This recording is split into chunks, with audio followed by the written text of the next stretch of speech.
សួស្តីអ្នកទាំងអស់គ្នាថ្ងៃនេះខ្ញុំដើរថតម្នាក់ឯងនៅក្រោយផ្ទះមួយក៏មួយ style បាទក្រុមផ្ទះមួយ style លើក្របទៅជាបាត់ style មួយលយហងហើយត្រឡប់មកសាច់រឿងដែលត្រូវនិយាយថ្ងៃនេះខ្ញុំចង់និយាយទាក់ទងមួយកាមេរ៉ាដែលពេលដែលយើងប្រើយើងថត outdoor landscape អីហ្នឹងណាទេសភាពខាងក្រៅគឺអ្វីដែលពិសេស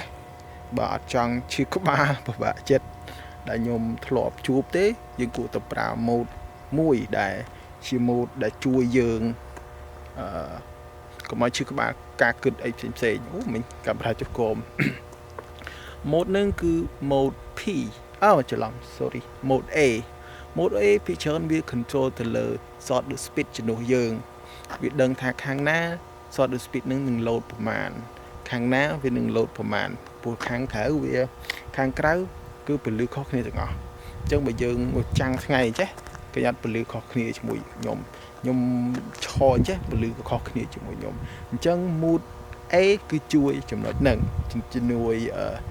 បន្ថយពលឺបន្ថែមពលឺចូលក្នុងក្រប lens ហើយ mood នេះស្ដាយខ្ញុំថតវីដេអូខ្ញុំមិនដាច់ប្រើសោះខ្ញុំប្រើតែ mood ហើយគឺអត់ជំនាញទេព្រោះវាទាមទារឲ្យយើងស្ទាត់ខ្លាំងព្រោះយើងដឹងយើងបែងចែកថាពលឺនេះប្រហែលជាយើងកំណត់ខ្លួនឯងពីមុនមកឈឺក្បាលដោយសារម៉ូដហើយឥឡូវខ្ញុំមកដូរប្រើម៉ូដ A វិញវាជួយបានច្រើនអូចុកដៃកាន់កាមេរ៉ាមិញដោយវីដេអូអញ្ចឹងខ្ញុំប្រើវីដេអូនេះខ្ញុំថត mode A វាជួយ shutter speed ហើយ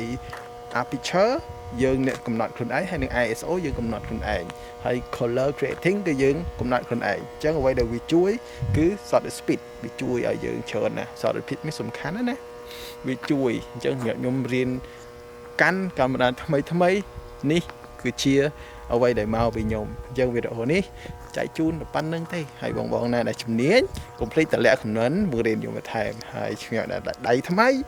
វីដេអូនេះត្រូវហើយទៅគ្នាយើងហើយសម្រាប់តែគេខ្លាំងគេផ្សេងខ្ញុំគិតថាវីដេអូនេះមិនមែនទេបាទមែនទេព្រោះខ្ញុំថ្មីដែរអញ្ចឹងខ្ញុំជួបប្រទេសហើយខ្ញុំចែកម្លែកហ្មងអូចាំងដល់ហើយ